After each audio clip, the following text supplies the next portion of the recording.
Estamos en público.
Buenas noches, doctora Heidi, doctor Rullón. Ya podemos comenzar cuando ustedes gusten. Ya tenemos casi 90 conexiones aquí y 10 en Facebook, más de 100. Perfecto. Buenas noches, muchísimas gracias a todos los que nos están acompañando y están interesados en este tema tan importante de la cardio-oncología. Muchas gracias a la Sociedad Colombiana de Cardiología por permitirnos este espacio del capítulo para poder dar educación continuada. Muchas gracias al doctor Diego Salder, que nos aceptó la invitación muy amablemente, un experto en este tema. El doctor es cardiólogo, es cardio-oncólogo y jefe de la sección de cardio-oncología de la Cleveland Clinic en Florida. Realmente es para nosotros un placer tenerlo en la noche de hoy. Doctor, muchísimas gracias por aceptarnos la invitación. El doctor nos va a hablar de los efectos cardiovasculares de la inmunoterapia en los pacientes con cáncer. ¿Qué debe saber el cardiólogo? Muchísimas gracias, doctor, y bienvenido. Bueno, buenas noches, muchísimas gracias, doctora Jairo Roncancio, y muchísimas gracias a la Sociedad Colombiana de Cardiología por esta oportunidad de compartir esta charla. Hoy vamos a hablar un poquito del rol de la inmunoterapia.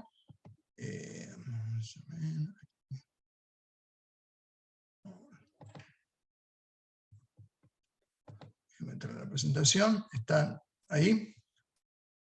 Ok. Sí, señor, se ve.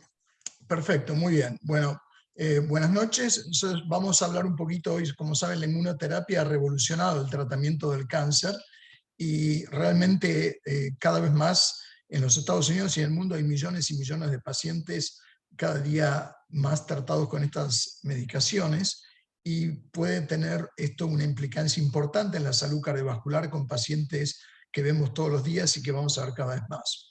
Vamos a comenzar brevemente con un caso clínico para ilustrar la magnitud del problema o un ejemplo, y luego vamos a ir en más profundidad de qué se trata la inmunoterapia y por qué como cardiólogos debemos estar conscientes y tener conocimiento de esta situación.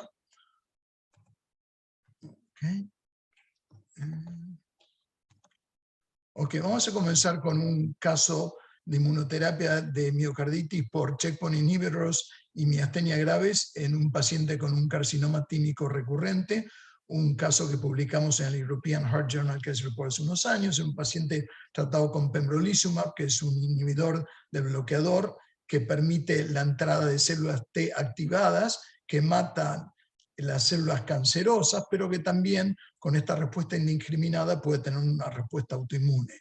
Brevemente, este era un paciente con carcinoma tímico tratado con cisplatino, etopósido. Como pueden ver en la parte superior, casi 10 años con tratamientos de distintas líneas, después con un inhibidor de la tirosina quinasa, sunitinib, nuevamente con progresión de enfermedad metastásica, hasta que finalmente comienza con inmunoterapia.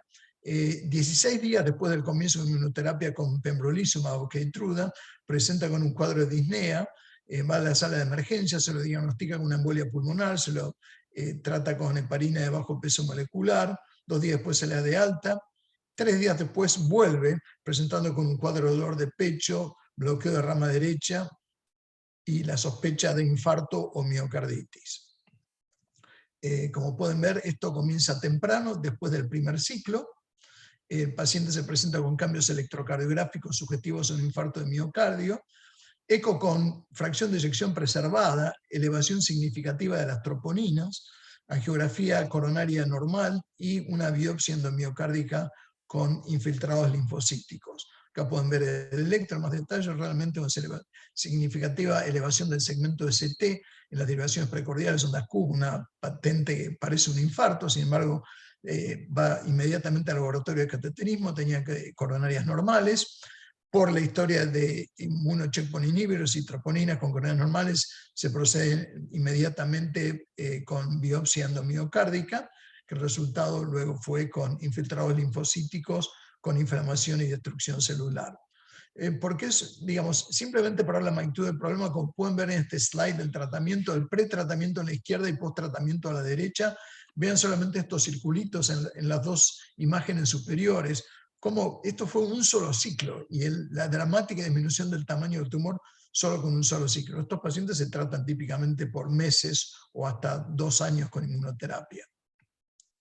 Obviamente, con diagnóstico de miocarditis se suspendió el pembrolizumab, se comenzó con metilprednisolona intravenosa, se continuó en hexaparina por la embolia de pulmón, presenta con un bloqueo AB completo el primer día, requiere de un marcapaso transvenoso y el paciente va a fallo respiratorio, es intubado. Después de la mejoría hemodinámica continúa, está intubado en falla de extubar y fallo respiratorio, presenta con cuadro neurológico sugestivo de miastenia graves. Los anticuerpos anticolinesteraza son positivos, así que se lo trata con metilprednisolona, piridostigmina. Eventualmente este paciente es extubado. Bueno, antes de ir a la discusión de este caso, vamos a comenzar a hablar un poco de esto. Esto es para mostrar un poco la forma dramática en que estos pacientes pueden tener la presentación inicial. ¿Qué es un checkpoint inhibitor, inhibidor del punto de control? Las células cancerosas tienen antígenos en su pared. Estos antígenos pueden ser reconocidos por el linfocito T que lo ataca para destruirla y romperla. Sin embargo, estos antígenos tienen receptores que bloquean la respuesta linfocitaria, típicamente los receptores PD1, PDL1 y CTLA4. Lo que hace el checkpoint inhibitor es bloquear el receptor bloqueador, inhibir el inhibidor. ¿Qué hace? Abrir estas compuertas, permitiendo una entrada masiva de linfocitos activados que van a destruir a la célula cancerosa. Además de estos tres receptores y inhibidores de PD1, PDL1 y CTLA4, recientemente se ha descrito otro cuarto tipo de receptores, los GAL3 o GAL3, que también tienen una actividad específica, y en este caso se ve que esta actividad autoinmune por la inhibición de estos cuatro receptores, además de la destrucción celular, puede resultar en fenómenos autoinmunes por un estado inmunitario exacerbado o activado, que en general resulta en efectos menores, pero en algunos casos puede resultar en efectos autoinmunes muy severos con las cardiotoxicidades entre ellas. Aquí quería mencionar también la presencia de estos LAG-3. Esta droga nueva se llama relatlimab, que se lo da con un inhibidor de la PD1 como el nivolumab, y esta combinación se ha demostrado prolongar la sobrevida en pacientes con melanoma metastático avanzado. Por eso es otra de las terapéuticas disponibles que tenemos que siempre deben ser consideradas. Ahora, ¿por qué eso es importante? Si somos cardiólogos, ¿por qué estamos escuchando todo esto? Bueno, quería comentar, por ejemplo, que hace menos de un año ya había 125 indicaciones para checkpoint inhibidors en todos los estadios del cáncer, sea ayudante o no ayudante, desde primera línea hasta línea terminal, en más de 20 tipos de cáncer distintos. En los Estados Unidos hay casi 2 millones de nuevos diagnósticos de cáncer todos los años y más de 20 millones de sobrevivientes del cáncer. Y en este momento hay más de 5.600 clinical trials que se están llevando a cabo con checkpoint inhibidors. Imaginen que la indicación está explotando día a día. Y en Estados Unidos se consideraba, y este slide ya lo tengo actualizado, 36%, y se considera que el 40% de todos los pacientes con cáncer en algún momento de su cáncer son elegibles por checkpoint inhibidors. Entonces, aunque la incidencia de miocarditis sea relativamente baja, como pueden ver, aunque sea del 1 a 1.5%, vamos a ver, si estamos tratando 3, 4, 5 millones de pacientes con checkpoint inhibidors, estamos hablando de 30, 40.000, 50.000 casos por año. Y como tiene una fatalidad alta, es importante que sepamos que existe, que podamos diagnosticarla y que podamos tratarla. Como pueden ver en este slide, los checkpoint inhibidors se utilizan prácticamente hoy en día para un gran número de cánceres, es decir, estas indicaciones crecen día a día. Los más utilizados, como pueden ser, son los PD1, pembrolizumab y nivolumab, también los CTLA4 con ipilimumab en combinación, y como recién mencionamos, recientemente los LAG-3 con relatlimab. ¿Qué pasa cuando damos dos juntos? Como pueden ver en este estudio inicial de pacientes también con melanoma, cuando se agregó uno en la línea azul, mejoró la sobrevida. Pero cuando se agregaron dos checkpoint inhibidors, en este caso un PD1 y un CTLA4, la sobrevida mejora aún más. Pero por supuesto tiene su costo. Mejor sobrevida, pero también mayor cantidad de fenómenos autoinmunes, mayor fenómenos cardiovasculares autoinmunes también. ¿Cuáles son las cardiotoxicidades agudas más importantes? Como ya podrán saber, la miocarditis linfocitaria, también vasculitis linfocitarias, enfermedad pericárdica es bastante clásica, se pueden presentar con Takotsubo, y como por ejemplo en el paciente que recién vimos con arritmias ventriculares. Este paciente tuvo un bloqueo completo, puede presentar con taqui o bradiarritmias, muchas veces muy severo con bloqueo completo o con taquicardia ventricular. Todo el espectro de estas cardiotoxicidades es importante, y es importante también porque, como podrán ver aquí, la muerte por miocarditis en este database de la Organización Mundial de la Salud hace unos años, hasta del 50%. Hoy en día creemos que con toda la evolución que ha habido en los últimos años es más baja, alrededor del 25-30%, pero aún muy significativa. Incluso la enfermedad pericárdica por checkpoint inhibidors y la vasculitis tienen mortalidad significativa. Como pueden ver aquí, los fenómenos autoinmunes no son solo cardiovasculares, pueden presentarse en fenómenos renales, la neumonitis es muy frecuente, enfermedad tiroidea, hepatitis, gastrointestinal, todos estos efectos autoinmunes son muy frecuentes. ¿Cuál es el algoritmo que usamos para diagnosticar en primer lugar estos pacientes? Esto es un slide de Tom Nealon del Mass General en Boston. Por supuesto, vamos a hacer una historia de examen físico, vamos a utilizar eco bidimensional y también, si tenemos la posibilidad tridimensional, strain miocárdico es muy importante, el uso de biomarcadores, troponina y NT-proBNP, el uso de resonancia magnética cardíaca cuando está disponible y el diagnóstico definitivo por biopsia endomiocárdica. Veremos un poquito cómo utilizamos con estos. Esto es del estudio del consorcio original del 2018. Como pueden ver, la troponina altamente sensitiva, 94%. Prácticamente todos los pacientes con miocarditis por checkpoint inhibitors tienen troponina positiva. Sin embargo, no es tan específica. Como pueden ver también aquí, la gran mayoría tiene elevación del proBNP y un electrocardiograma anormal. Pero también quiero focalizarme en la parte esta, fracción de eyección, de ventricular ejection fraction. Prácticamente el 50% de estos pacientes se presentan con fracción de eyección normal. Por lo tanto, primer comentario importante que tenemos que saber, la presencia de fracción de eyección o función ventricular normal bajo ningún concepto excluye la presencia de miocarditis por checkpoint inhibitors. En este estudio de la doctora Han Su de Stanford, ellos estudiaron más de 200 pacientes, en este caso, se me fue esto, perdón, más de 200 pacientes consecutivos con la presencia de checkpoint inhibitors. Estos pacientes recibieron troponinas antes de comenzar el tratamiento y en cada ciclo. La prevalencia de troponinemia en estos pacientes fue del 12%. Sin embargo, de los 214 pacientes, 24 tuvieron troponinas positivas, pero solamente 3 tenían verdadera miocarditis. Vamos a ver cuál es el criterio. Los otros tuvieron infartos ST y no ST, sepsis, enfermedad renal, etc. Por lo tanto, troponina altamente sensitiva, pero no tan específica. Con respecto al electro, como podrán ver, la gran mayoría normal, típicamente bloqueo de rama izquierda, bloqueo de rama derecha, o trastorno de la conducción ventricular, pero ensanchamiento del QRS es un signo típico de compromiso miocárdico. El uso de la resonancia magnética también muy importante, y las patentes son muy variadas. Cuando miramos al LGE o realce tardía, podemos ver que pueden ser patentes con LGE subepicárdica, subendocárdica, transmural, difusa, en parches, etc. ¿Qué pasa? Cuando utilizamos resonancia magnética usando solamente el Late Gadolinium Enhancement o realce tardío, la sensibilidad no es muy buena, 55% en pacientes con fracción de eyección baja y 43% en pacientes con fracción de eyección preservada. Por eso es que para usar los criterios de resonancia magnética cardíaca para miocarditis, tenemos que incorporar lo que llaman los criterios del Lake Lewis, que identifican los tiempos de relajación de T1 y T2. Entonces, cuando tenemos, además del realce tardío, T1 y T2 prolongados, esto en conjunto aumenta la sensibilidad tremendamente, al 88% y a especificidad del 96%, haciéndolo una herramienta clave para el diagnóstico de estos pacientes. ¿Qué pasa con el strain miocárdico? También es anormal en estos pacientes. Como pueden ver, el strain miocárdico disminuido está asociado a un número importante de MACE, efectos adversos cardiovasculares mayores. Y esto es verdad tanto en pacientes con fracción de eyección preservada como disminuida. Como pueden ver, en rojo es con un strain disminuido, en azul con un strain preservado.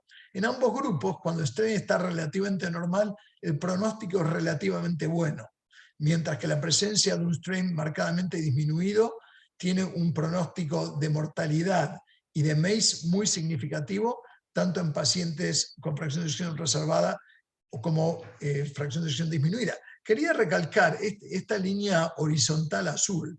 El pequeño subgrupo de pacientes que tienen función ventricular normal por eco con strain preservado identifica un pequeño subgrupo de pacientes con esta entidad que tiene un pronóstico bastante benigno. Diagnóstico definitivo, como ya mencionamos, biopsia endomiocárdica, el gold standard, infiltrados linfocíticos, inflamación y destrucción celular, similar a lo que vemos en pacientes con rechazo al trasplante cardíaco. Sin embargo, esto también tiene sus limitaciones, como podrán ver. La sensibilidad de la biopsia no es perfecta, no es tan sensible, pero por supuestamente altamente específica, si es positiva es 100%.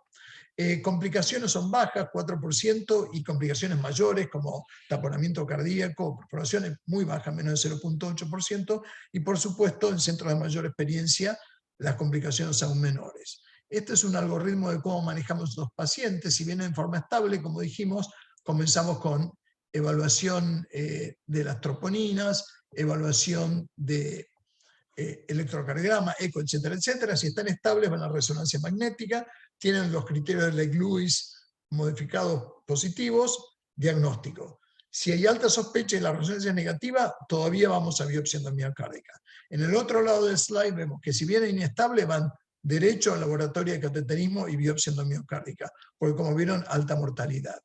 Esto es interesante, es un trabajo de Frank Touni, el grupo de Marseille en Francia, donde vieron cuál es el uso y pros y contras de todas estas modalidades diagnósticas en pacientes con miocarditis por checkpoint inhibitors. Y como pueden ver, tenemos los dos espectros, desde la troponina a la derecha, con una muy alta sensibilidad pero muy baja especificidad, al otro extremo, con la biopsia endomiocárdica, altamente específica pero no tan sensitiva. Y en el medio, lo más crítico que utilizamos para soportar como resonancia magnética y las otras modalidades no invasivas. Entonces, ¿cómo definimos miocarditis? ¿Quién tiene miocarditis? Antes se la definía como posible, probable y definitiva. Hoy en día aceptamos y es universalmente aceptada esta definición que fue dada por AICOS, que es la Sociedad Internacional de Cardio-Oncología, y esto también fue adoptado textualmente por las guías de cardio-oncología de la Sociedad Europea de Cardiología presentadas en Barcelona en agosto del año pasado.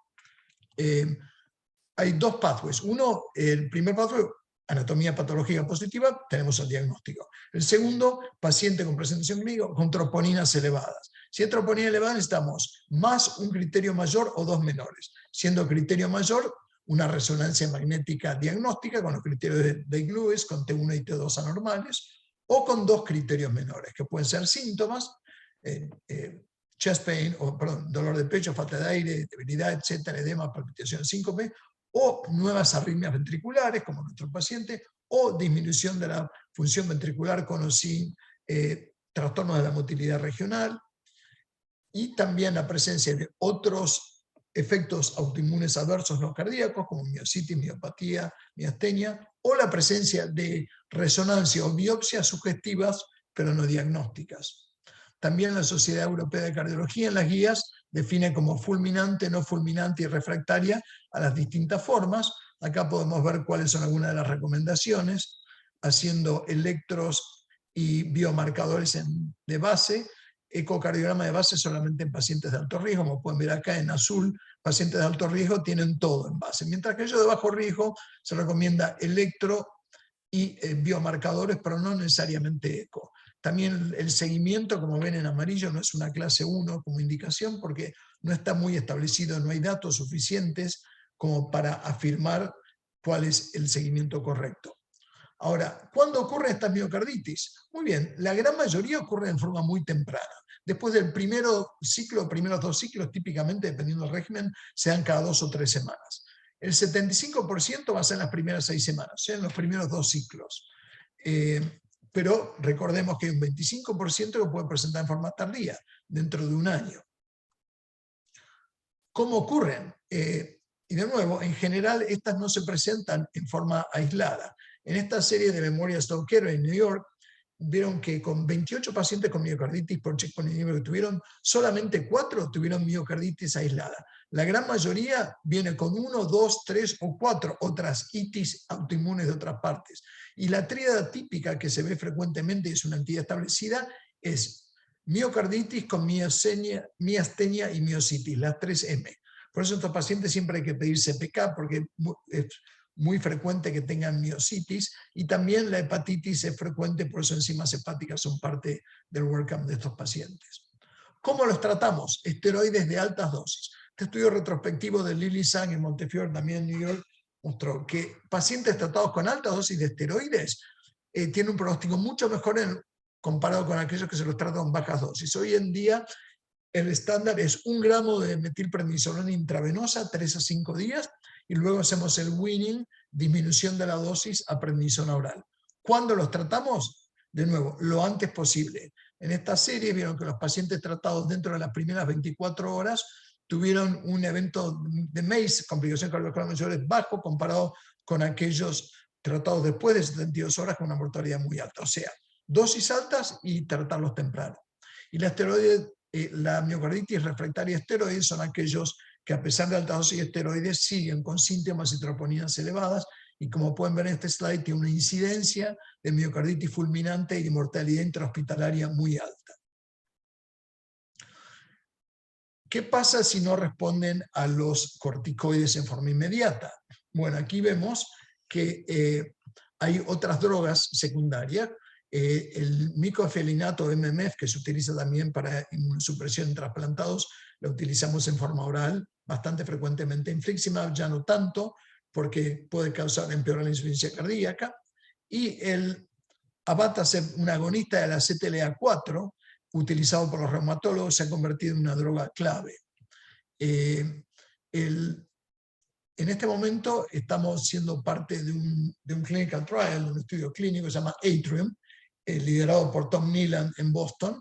Hay cerca de 50 centros que están participando o van a participar en esta colaboración, en cual pacientes con miocarditis por checkpoint inhibitors, después del tratamiento con esteroides, son randomizados a abatacept versus placebo. Así que esperamos que en 1 o 2 años tener información de esta nueva droga adicional. Un caveat, una limitación de esta droga que es excelente, pero que es de comienzo lento. Entonces, si alguien está con miocarditis fulminante, no podemos esperar hasta que tome efecto. Entonces, hay que combinarlo con una droga puente. Se utiliza el JAK inhibitor ruxolitinib, que tiene un comienzo rápido y también tiene sinergia en el bloqueo de la CD86. Lo que tienen en común todas estas drogas es inactivar las células, los linfocitos T, que juegan un rol tan importante en este estado inmune súper exacerbado que está causando estos fenómenos. Esto es de las guías europeas. También vemos que cuando se está recuperando pasa a prednisona oral y se va bajando de 10 miligramos por semana, y los refractarios pasan a segunda línea. Esto no es un poco la repetición del algoritmo, cómo los evaluamos y cómo los seguimos. No los voy a aburrir con esto. Esto sí es importante. ¿Qué pasa con pacientes que tenían fenómenos autoinmunes antes del tratamiento? Pacientes con lupus, Sjögren, artritis reumatoidea, etc. Este estudio retrospectivo de más de 6.000 pacientes tratados con checkpoint inhibitors identificaron 250 pacientes que tenían enfermedades autoinmunes antes de comenzar el tratamiento y los macharon con otros 251 también tratados con checkpoint inhibitors que no tenían. Y como pueden ver acá, la presencia de enfermedad autoinmune previa está asociada a un significativo aumento de complicaciones cardiovasculares. Moviéndonos vimos toda la parte aguda, hay también un componente crónico, si se quiere. La arteriosclerosis es un modelo de activación inmune. El rol de la inflamación y modulación inmune en enfermedad cardiovascular está bien establecido, y las células inflamatorias como macrófagos, linfocitos T y mastocitos constituyen una parte importante del ateroma. Y hay un creciente cuerpo de evidencia que pacientes con esta activación de macrófagos, inflamación sostenida, promueve la acumulación de lípidos intracelulares, secreción de fenómenos proinflamatorios como interleuquina 6 y TNF-alfa, y esto resulta en generación de placas arterioscleróticas. Estos son algunos de los estudios básicos donde muestran los mecanismos por los cuales esta inflamación genera y acelera la presencia de inflamación, acumulación de lípidos y placa arteriosclerótica. La hipótesis es que este bloqueo de PD1 y PDL1 incrementa la inflamación y acelera la arteriosclerosis.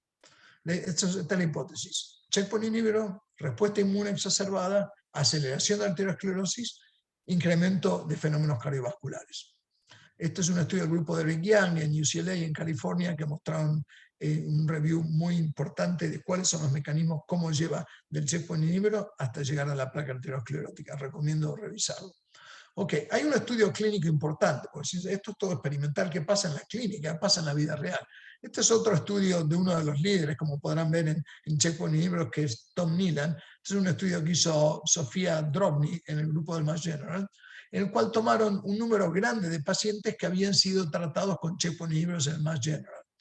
Y identificaron 2.842 pacientes con cáncer que recibieron esta inmunoterapia, estos checkpoint inhibitors, y los macharon con otros 2.842 controles, que también tuvieron cáncer tratados con quimioterapia, pero sin checkpoint inhibitors. Y vieron cuál era la diferencia en eventos cardiovasculares. Como pueden ver en la línea roja, los pacientes tratados con checkpoint inhibitor triplicaron la incidencia de eventos cardiovasculares. Y como pueden ver, esto es verdad para infarto, revascularización coronaria y accidente cerebrovascular isquémico.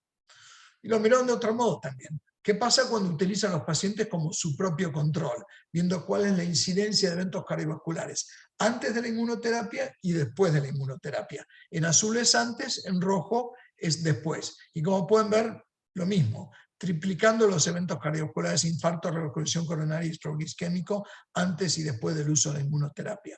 También miraron en un número de pacientes qué pasaba con las placas arterioscleróticas en la aorta.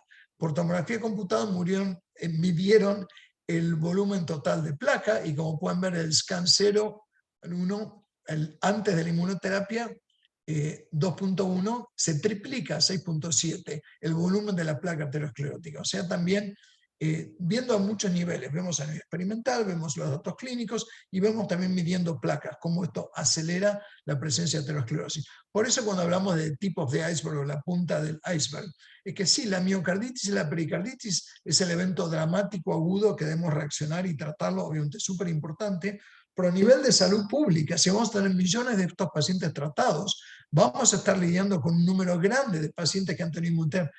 Estamos tratando. Pacientes que se presentan con infartos, enfermedad coronaria y todo el espectro de enfermedad cardiovascular que han sido tratados y que es un factor de riesgo más que debe ser incorporado al asesoramiento de los factores de riesgo. Entonces, como punto para recordar de esta parte, miocarditis por checkpoint inhibitor por resultar de alta mortalidad, 50%, y sabemos que es un poquito más baja, está frecuentemente asociado con otros fenómenos autoinmunes, como vimos, como tenía nuestro paciente con miastenia graves y como dijimos la tríada y otros fenómenos autoinmunes. Diagnóstico ya vimos cómo se hace por la presión clínica, cuál es el valor de los biomarcadores, del electro, eco, estrés miocárdico y la resonancia, y que el diagnóstico definitivo cuando está disponible por biopsia endomiocárdica. Sabemos que la presentación es temprana, el 75% en la forma severa, que es más severo si usamos 2 checkpoint inhibidores combinados. También sabemos que los tratamos con altas dosis de esteroides, que debemos comenzar muy temprano, y que las nuevas fronteras tienen que ver con el desarrollo de inflamación, arteriosclerosis y un gran aumento de los eventos cardiovasculares. Esto es importante porque esto es un problema que se va a tornar un problema de salud pública a nivel mundial y global. Los costos de estas drogas lamentablemente son súper altos. En los Estados Unidos, por ejemplo, se proyecta que para el 2030 el costo de estas drogas solamente va a ser 246 billones de dólares. Por lo tanto, sabemos que están más disponibles por cuestiones económicas por ahí en países ricos que en países con recursos económicos o ingresos medios e ingresos bajos. Por lo tanto, es un problema global de la salud y de las disparidades en cáncer, en cardiología y en cardiooncología, que a nivel mundial todos juntos vamos a tener que trabajar para que haya acceso razonable estas medicaciones que son tan importantes, que prolongan y cambian la historia del cáncer en millones y millones de pacientes.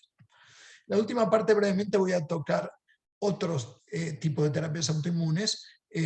Como vimos, el checkpoint inhibitor inhibe el inhibidor para el componente de entrada. Hay otros métodos que directamente activar el linfocito e inyectarlo. Estos son los tipos más frecuentes. Como pueden ver, está el CAR T-cell, que es la que vamos a ver, y otras modalidades como estos BiTE antibodies, que son anticuerpos bivalentes que activan el linfocito y la célula cancerosa, y TIL, que es Tumor Infiltrating Lymphocytes, son modos de preparar, de programar genéticamente estos linfocitos para que ataquen ciertos antígenos del tumor. ¿Por qué nos importa como cardiólogos? Porque lamentablemente también generan algo que se llama el CRS, Síndrome de Liberación de Citoquinas, mediado por interleuquina 6, que da un gran colapso cardiorrespiratorio, con hipotensión, insuficiencia respiratoria, insuficiencia cardíaca, y a veces con shock que requiere soporte inotrópico y mecánico circulatorio. A ver si pasa esto. Ok, ¿qué es el CAR T-cell? Son linfocitos T por ingeniería genética con un target, con un objetivo específico de ciertos antígenos de célula cancerosa que son extraídos y reinfundidos. ¿Cómo funciona? Se saca sangre del paciente, sacan, los blancos, se hace una plasmaferesis, se aíslan los linfocitos. Esto después se hace en ingeniería genética con el CAR-T, con el vector del Chimeric Antigen Receptor. Esto va a un proceso de preparación genética, se expande este pool, y luego que son expandidos y activados, este pool aumentado de linfocitos activados, después de dar una quimioterapia linfodepletiva, es reinyectado al paciente. Todo este proceso lleva unas 2 a 3 semanas. Es importante porque esto sea principalmente en cánceres hematológicos, en linfomas refractarios, en múltiples mielomas. Estos son pacientes que ya tuvieron quimioterapia, inmunoterapia, por ahí mieloma de daratumumab, tuvieron trasplante de médula ósea y siguen recurriendo. Y estos CAR T-cells en muchos casos tienen una respuesta positiva hasta un 80% de los pacientes. Por eso es muy importante que haya acceso, y esto también es otra modalidad que está creciendo. De nuevo, todavía costosa y lamentablemente no hay acceso universal en instituciones más pequeñas. ¿Por qué es importante? Por este síndrome de liberación de citoquinas, o CRS, que está mediado fundamentalmente por las interleuquinas 6. Como pueden ver, hay todo un espectro de grado 1, que es muy leve, un poquito de fiebre y síntomas mínimos, hasta grado 5, que es la muerte. El área de interés obviamente es del grado 2 al grado 4, que es con un deterioro cardiorrespiratorio progresivo, requiriendo soporte respiratorio, cardiovascular y hasta, como dijimos, inotrópico y mecánico. Además de los efectos cardiovasculares, puede haber complicaciones neurológicas serias, de confusión, desorientación, convulsiones, edema cerebral, y el CRS con síntomas cardiorrespiratorios se puede presentar hasta un 15, 20, 30, 40% de los pacientes. No es trivial. Este es un review de Arjun Ghosh de Londres, que lo recomiendo para quienes estén interesados en este tema. Es un artículo muy didáctico y fácil de leer, está en JACC Cardio Oncology, que es el Journal de Cardio-Oncología del American College of Cardiology. Es de acceso libre, no necesitan estar suscriptos para leerlos, y realmente tiene muchos reviews en muchos tópicos que, para quien está interesado en la cardiología, yo creo que es una fuente fantástica de información libre, donde todos los mayores temas de cardio-oncología están revisados en bastante detalle. Y acá, como pueden ver, de grado 2 para adelante se da el tocilizumab. ¿Se acuerda que se daba para el COVID al principio? Bueno, tocilizumab es un inhibidor de la interleuquina 6, bloquea la interleuquina 6 y mejora y revierte estos síntomas de CRS tan grave, y también en casos severos se da en combinación con esteroides intravenosos. Todos los pacientes que tienen CRS son los que tienen efectos cardiovasculares. Casi todos estos pacientes son también troponina positiva, ven muchos temas en común con los checkpoint inhibitors, y de nuevo, cuanto antes sea el tocilizumab, menos grave es el CRS y la complicación cardiovascular. En estas series del Dana-Farber pueden ver que una serie de 187 pacientes, más del 10% tuvo cardiomiopatías severas, y pueden ver una declinación de la fracción de eyección del ventrículo izquierdo de 58% a 37% en 12 días. Boom, dramática caída de la fracción de eyección de este CAR-T. El 50% se recupera completamente, el otro 50% no. De nuevo, tratado con IL-6 inhibitors, con tocilizumab, cuanto antes se lo da mejor, y también algunos estudios recientes han demostrado que además de la interleuquina 6 parece haber un efecto de la interleuquina 1. Por eso la anakinra, que también se utiliza para pericarditis refractarias, parece ser una droga que también va a ayudar en este campo. Último slide, la incidencia de cardiotoxicidad en general es del 10 al 20% en los CAR-T, pero la mortalidad cardiovascular es del 1.5 al 4%, la fracción de eyección se recupera en 50% de los pacientes, cuando ocurre también temprano, en los primeros 2-3 días, y también estos pacientes los evaluamos con los métodos tradicionales, eco, biomarcadores, y repetir todo el testing, particularmente en pacientes de alto riesgo o sintomáticos. El BITE y el TIL todavía son pequeños y la información es muy grande. Muchas gracias por su atención, y con todo gusto seguimos bajo la dirección de la doctora Roncancio. Esperen que paro el sharing.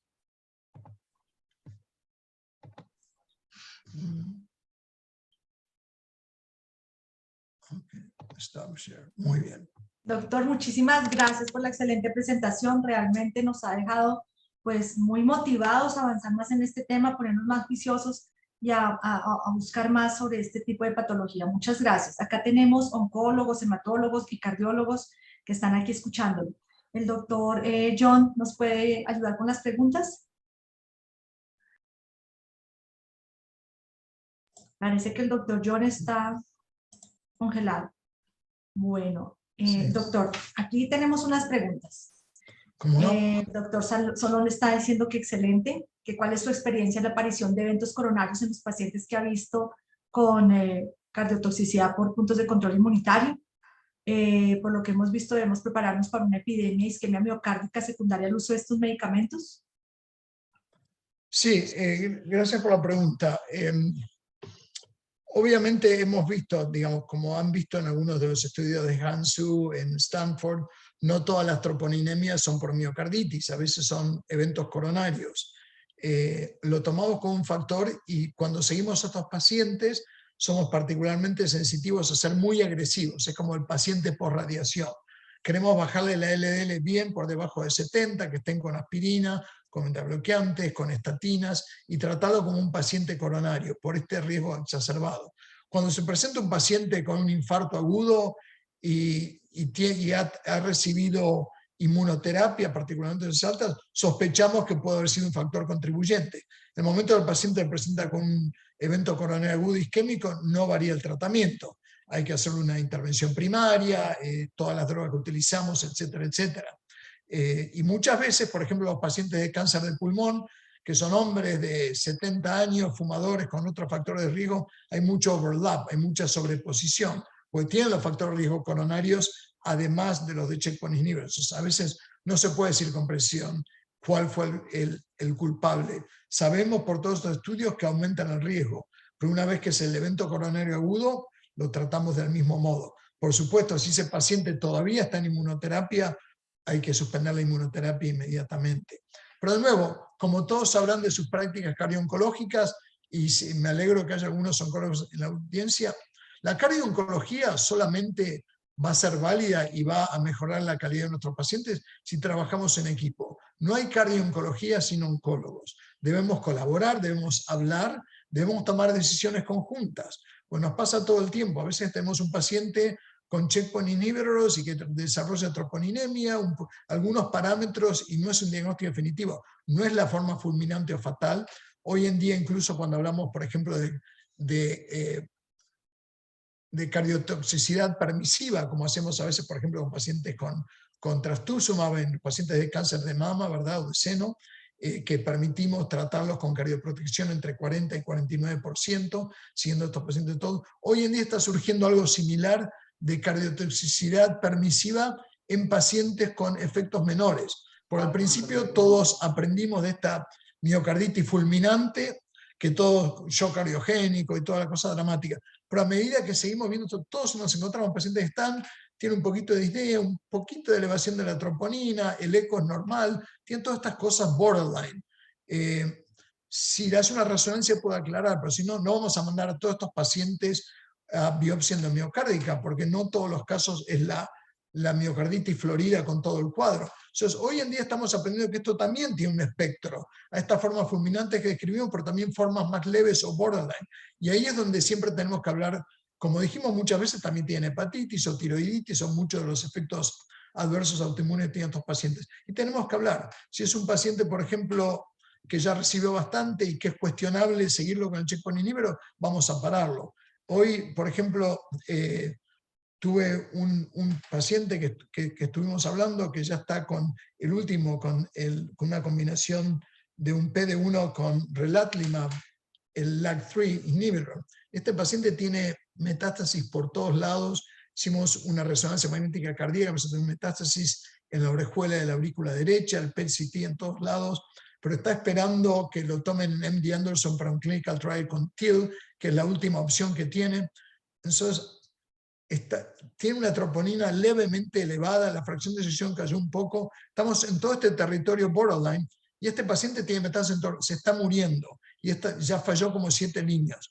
Y esto más o menos lo tiene controlado, ¿no? Entonces lo estamos usando como un puente hasta que poder conseguir el TIL, que es el próximo paso. Entonces esto es una comunicación con el oncólogo, texteando o mandando mensajes por EPIC, pues a veces tenemos que ver el riesgo-beneficio. Algunos, con el riesgo oncológico muy alto y no les queda otro, tomamos el riesgo cardiovascular y seguimos para adelante, aunque sea con riesgo, porque es la única avenida que tiene. Por eso es muy dinámico en esto, en la combinación de diálogo con los oncólogos. ¿Cuál es el riesgo mayor hoy? ¿El cardiovascular, el cáncer, ambos? ¿Y cómo navegamos estos puntos para que tengan la mayor cantidad de tratamiento del cáncer posible, protegiendo el corazón lo más que podamos? Muchas gracias, doctor. Excelente, Tenemos doctor aquí Sadler. hay una pregunta que nos están haciendo oncólogos y hematólogos, perdóname John, y los cardiólogos, que se resumen como básicamente en, bueno, hay que suspender siempre el inhibidor de punto de control inmunitario. ¿Cuándo podemos reiniciarlo? ¿Lo podemos reiniciar? Definitivamente no, se va del grupo multidisciplinario y sale. Sí, bueno, un poco es siguiendo la pregunta anterior, ¿no? Hay todo un espectro. Al principio, cuando recién comenzó la descripción con el paper del consorcio en 2018, decíamos, tremenda mortalidad del 50%, miocarditis se suspende y no hay re-challenge, no se lo puede comenzar. Hoy en día, 4 o 5 años después, hemos aprendido que hay todo un espectro. Entonces, de nuevo, va a depender de cuán severa fue la miocarditis. Si fue una forma muy severa, seguramente no hay re-challenge. Pero si es una forma menor o borderline, probablemente sí hay re-challenge. Y de nuevo, ¿cuál es el riesgo oncológico? Ahí es la circulación. Nuevamente, un paciente con alto riesgo oncológico, sin otras opciones, por ahí con una miocarditis leve, vamos a tratar de cardioprotegerlo lo mejor y por ahí sí aceptar un re-challenge. Troponinas normalizadas, buen ventrículo, asintomático, buen estado funcional. El paciente obviamente que estuvo con inotrópicos o con un LVAD, ese paciente no se le puede dar nuevamente porque está o tuvo shock cardiogénico. Depende por eso un poco del grado de la miocarditis y de la gravedad oncológica. Y no hay, en general, en principio las graves no se hace el re-challenge. Las formas más leves probablemente sí, particularmente si el oncólogo lo necesita. Y cuando, bueno, idealmente cuando el paciente esté bien, las troponinas se hayan normalizado y no haya tenido una forma muy severa previamente. Bueno, excelente, doctor Sadler. Tengo un problema con el video, pero tengo también en este momento aquí la pregunta del doctor Jorge Chavarriaga, ¿sí? Hay una pregunta respecto a los inhibidores de punto de control inmunitario y respecto a la cardiotoxicidad asociada y la prevención que en un momento dado pudiese tener las estatinas y los receptores o los inhibidores de los receptores ISGLT2 en cardiotoxicidad. Vino el estudio de STOP-CA con estatinas ahorita en el ACC en Nueva Orleans, también múltiples mecanismos de los ISGLT2 con inhibición de betacateninas y de otros factores que pueden beneficiar en un momento dado la disminución de cardiotoxicidad. ¿Qué opinión le merece las estatinas y los ISGLT2 como medicamentos cardioprotectores asociados a este grupo farmacológico en cardiotoxicidad, doctor Sadler? Sí, gracias por la pregunta. Bueno, en primer lugar, diferenciemos los estudios que usted menciona, están relacionados a cardiotoxicidad por antraciclinas, no por checkpoint inhibitors. Como dije, por los mecanismos inflamatorios y la aterosclerosis acelerada que los pacientes tienen con checkpoint inhibitors, con las estatinas sí tratamos de tratarlos agresivamente para la prevención de aterosclerosis acelerada y lo tratamos como un factor de riesgo vascular importante. Con respecto a la prevención en general de la cardiotoxicidad, por ejemplo en antraciclinas y protección de la función ventricular, como saben hubo 2 estudios, uno el PREVENT que fue negativo y el otro STOP-CA del grupo de Boston que fue positivo. Pero estos 2 estudios fueron diferentes. El PREVENT era principalmente mujeres con cáncer de mama, cáncer de seno, con dosis del dose density 240 miligramos por metro cuadrado. Y en este estudio, en el PREVENT Trial, el uso de estatinas fue negativo. No previno la cardiotoxicidad definida como una caída de la fracción de eyección más de 10 puntos a un nivel menor al 53%. STOP-CA tiene 2 diferencias. Uno, o 3, eran pacientes con linfoma. 2, dosis más alta.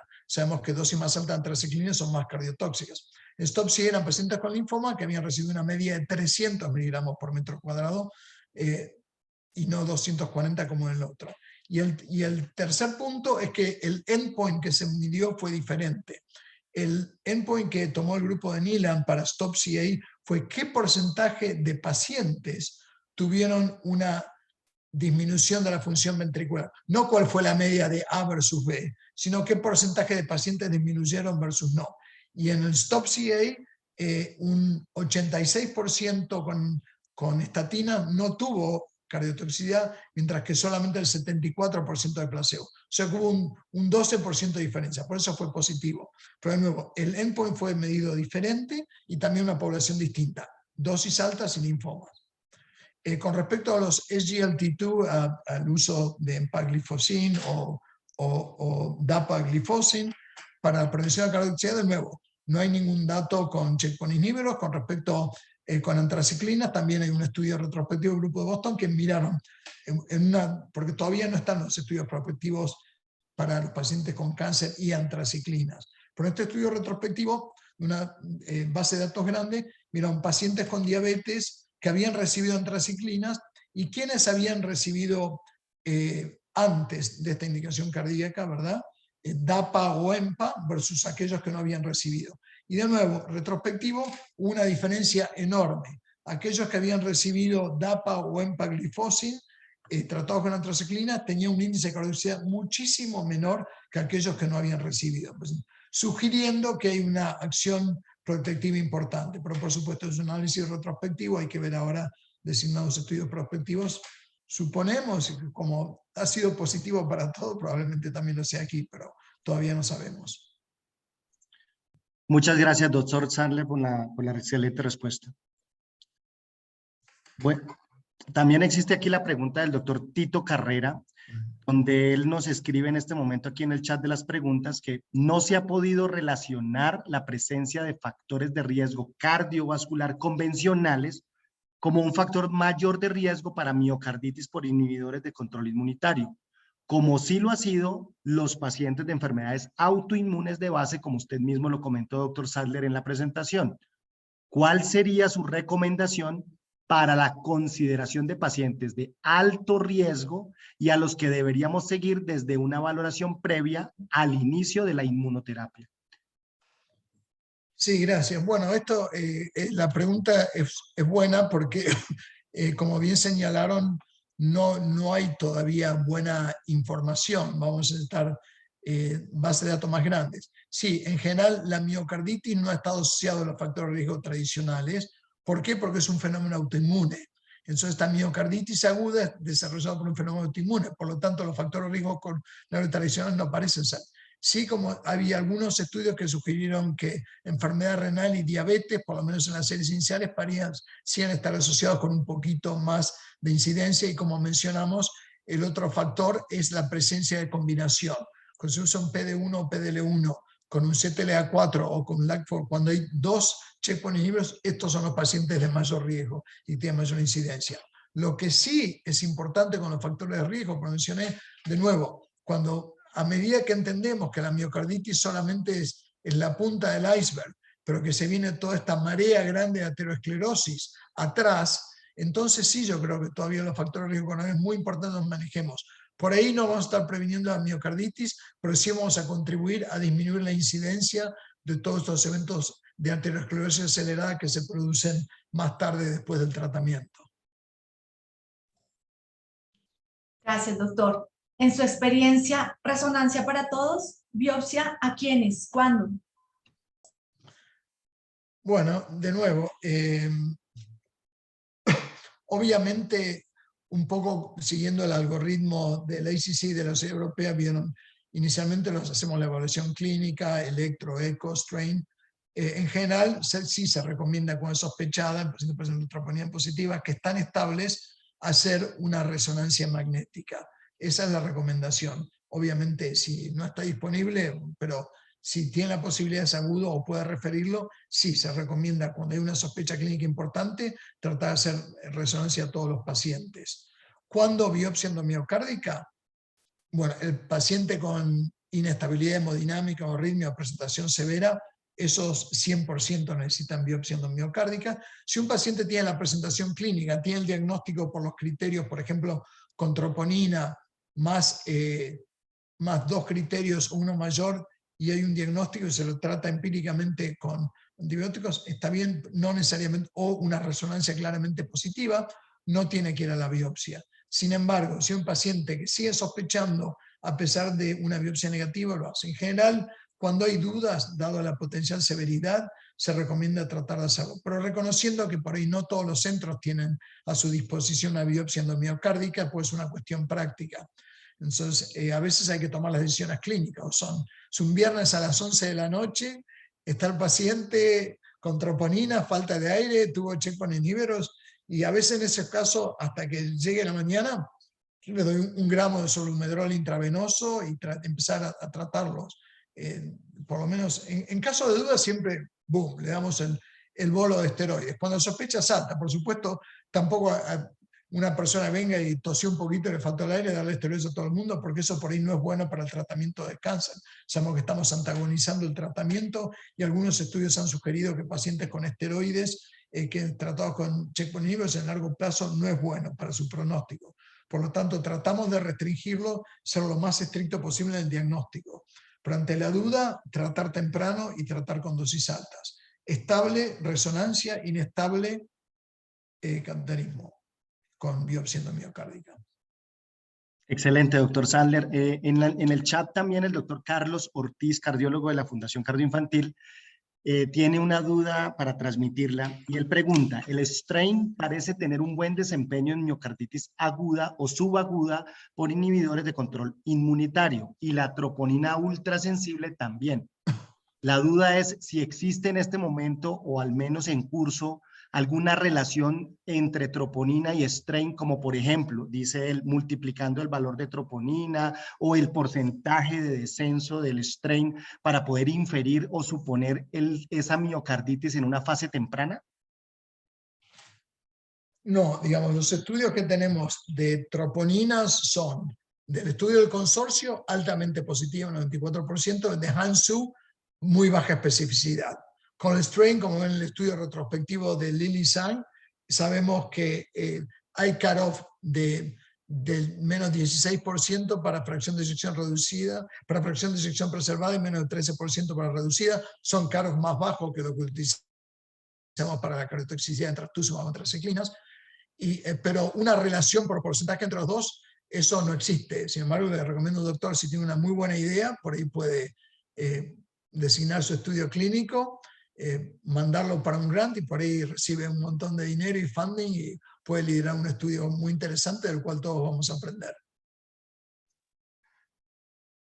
Excelente, doctor. El doctor Solón Navarrete, también colega de Bogotá, él pregunta, ¿cómo es la rutina que maneja con el grupo de oncología cuando van a usar un inhibidor de punto de control? O sea, si tiene algún algoritmo práctico para seguir o para estratificar ese riesgo y el seguimiento de esos pacientes durante la terapia. Sí, gracias. Bueno, como han visto las guías de la Sociedad Europea de Cardiología y de ICOS, en general dicen todos, y en muchos centros basal, todo paciente antes de empezar el checkpoint inhibitor debe tener un electro y una troponina. Y después los de alto riesgo, por ahí seguirlos más cerca. Varios problemas. En primer lugar, como bien fue mencionado antes, a no ser que esté con 2 checkpoint inhibitors, no siempre queda claro quién es alto riesgo. Y en forma práctica, en realidad es que en la inmensa mayoría eso no se hace, porque los oncólogos no nos refieren todos los pacientes. En primer lugar, quizás tampoco sea práctico. Hay gente que ha criticado las guías como que son un poquito demasiado intrusivas. Si hablamos de millones de pacientes tratados con esto, ya no es práctico. Todo paciente con cáncer tratado con un checkpoint inhibitor que vaya al cardiólogo o que tenga una troponina y un electro. Por lo menos en mi institución solamente recibo los que tienen síntomas o sospechan o tienen algún otro evento cardiovascular. Si no, estaría viendo, no sé, miles de pacientes todos los días y no los veo. La realidad es que yo creo que la implementación de estas guías van a ser, digamos, la implementación solamente va a ser real o representativa del mundo real cuando tengamos un buy-in completo de nuestros colegas de oncología. Mientras los oncólogos no consideren que la evaluación cardiovascular es un hito importante en la evaluación y en la seguridad de sus pacientes, entonces no vamos a ir. Debemos recordar siempre que el oncólogo es la persona, es el centro del tratamiento de estos pacientes. Así que yo creo que en forma práctica esto no sucede porque solamente una minoría de estos pacientes son referidos. Así que probablemente sea importante en algún momento y hay algún estudio del grupo de EICO que están tratando sobre lo que se llaman metrics, algunos metrics de cómo medimos calidad en cardio-oncología. Y es todo un grupo de trabajo que quizás el resultado esté listo en 1 o 2 años. Por ejemplo, en todos los que hablamos de oncología, nunca tenemos un denominador. Tenemos un numerador, pero nunca un denominador exacto. Porque, o incluso en los registros que hagamos, aprendemos muchísimo de todo lo que recibimos, pero no sabemos cuál es el denominador, cuántos pacientes ve el servicio de oncología y qué porcentajes son referidos a nosotros. Por eso los números todavía son relativos. Aprovechando esto que estamos hablando, doctor, de los números, nos gustaría que nos contara el G-Corp, el registro que ustedes están promoviendo y que están adelantando en este momento en Estados Unidos con su institución y varias de otras instituciones en los Estados Unidos, y que nos cuente en qué va en este registro para que luego les comentemos pues a todos los interesados en participar en qué estamos haciendo a través de la sociedad. Muchas gracias. Sí, muchas gracias, doctora Roncancio. Bueno, el G-Corp es un registro global de cardio-oncología, Global Cardio-Oncology Registry, que hemos designado en la Cleveland Clinic, pero en realidad ha sido un grupo colaborativo. Yo estoy en el Consejo de Cardio-Oncología de la American College of Cardiology y también el Comité de Educación de AICOS. Y bueno, y somos colegas de distintas sociedades profesionales que hemos trabajado juntos en desarrollar esto. Es un registro global prospectivo en el cual estamos obteniendo información de parámetros clínicos, ecocardiográficos, biomarcadores y información del fenotipo cardiovascular y de cáncer.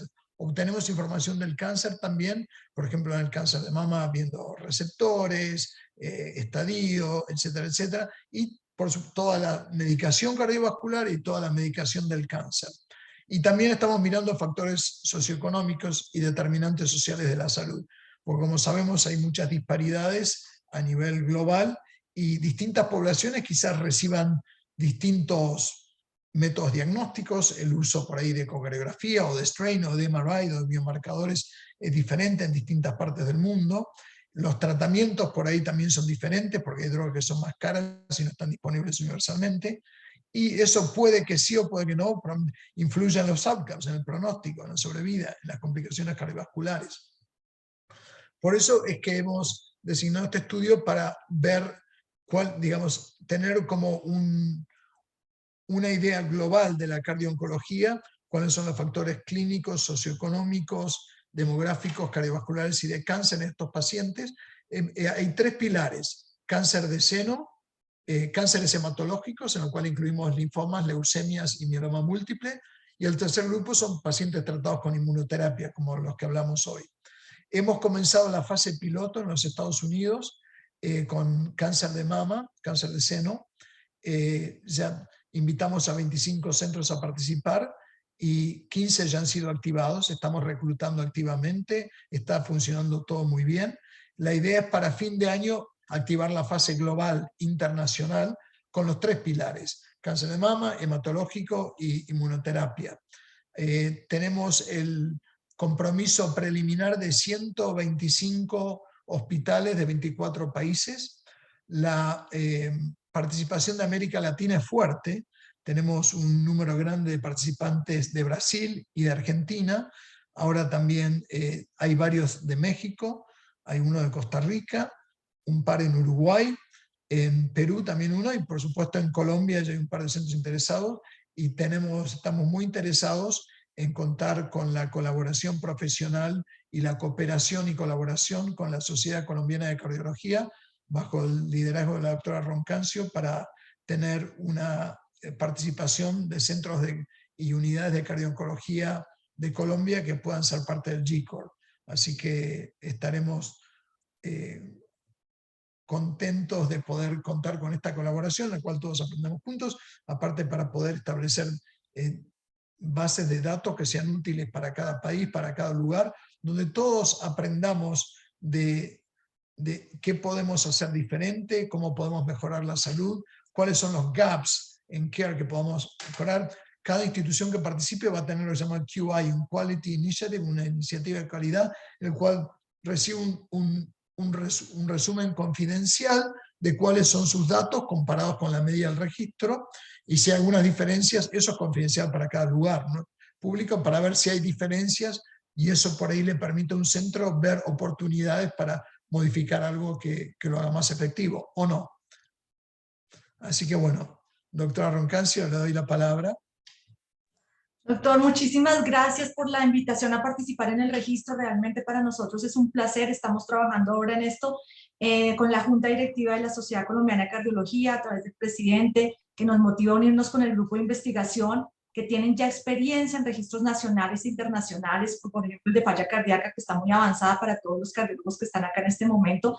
Vamos a aprovechar esta experiencia para poder colaborarle a las instituciones que quieren ingresar y participar en el registro que el doctor Diego nos invita a participar, y que puedan contar como grupo de cardio-oncología de la Sociedad Colombiana con el apoyo que necesiten para que podamos incluir las instituciones que quieren participar y que no nos quedemos en la mitad del camino, a veces por dificultades económicas, a veces porque no sabemos qué tenemos que hacer, cómo llenamos los registros. Entonces la idea es que nosotros a través de la sociedad también podamos ser un apoyo dentro del grupo de cardio-oncología y el grupo de investigación de la sociedad, para que el registro se pueda llevar a cabo en las instituciones que estén interesadas en participar. Más adelante les haremos la invitación, pero esta es la primera, por eso invitamos al doctor Diego esta noche, para que él nos comentara directamente lo del registro, y invitar a los centros que quieran participar, y vamos a hacer una segunda reunión para mostrarles de qué se trata el registro. El doctor ya nos los compartió, y qué instituciones desean participar, para que nosotros a través de la sociedad le podamos apoyar y completar los registros, y que no nos quedemos en la mitad del camino, que realmente podamos continuar y apoyándonos para que terminemos todos el registro. Perfecto, muchísimas gracias. Sí, con todo gusto. Aparte quería comentar que como parte del proceso de onboarding a cada centro que participa, lo que estamos haciendo en el Pilot Phase, a cada sitio, una vez que tienen firmado el acuerdo y el comité de ética de su hospital, etcétera, etcétera, hay un proceso de training, tanto para el investigador principal como para los coordinadores del sitio, donde más allá del protocolo se les manda un set de slides donde se les dan tips, digamos, recomendaciones para poder ser efectivos en reclutamiento, cómo hacer las cosas, y después de eso también tiene un segundo entrenamiento para el grupo que se llama Data Management, grupo de manejo de datos, que hay un link con un video donde se instruye exactamente paso por paso cómo ir haciendo la entrada de pacientes a esta REDCap Cloud Platform que tenemos, que cada uno lo puede hacer desde su lugar. Excelente, doctor Sadler. De verdad es una apuesta de trabajo para Colombia y para todo el capítulo de cardio-oncología, liderado por la doctora Heidi y también por el doctor Jaime en la presidencia de la sociedad. Yo creo que estamos dispuestos como capítulo y como cardio-oncología también a aportar. Y yo siento que en Colombia tenemos muchas instituciones en muchos departamentos de nuestro país que realmente estamos muy motivados de poder trabajar en esta área. Muchas gracias, doctor Sadler, por la invitación, y realmente a seguir trabajando en esta área. Perfecto. Muchas gracias. Bueno, yo creo que en aras de irnos ya también a descansar y dejarlo descansar, le agradecemos enormemente, doctor. Esperamos pues nos pueda seguir acompañando en muchas reuniones. Sabemos que está muy ocupado, pero cordialmente invitado acá a la Sociedad Colombiana de Cardiología. Muchas gracias. Gracias a todos por estar conectados tan viciosos, y esperamos pues podemos ver pronto. Feliz noche, que descansen. Muchas gracias y buenas noches. Buenas noches, que esté muy bien. Gracias, doctor Sadler, doctora Heidi. Buenas noches. Adiós, hasta luego. Buenas noches, hasta luego.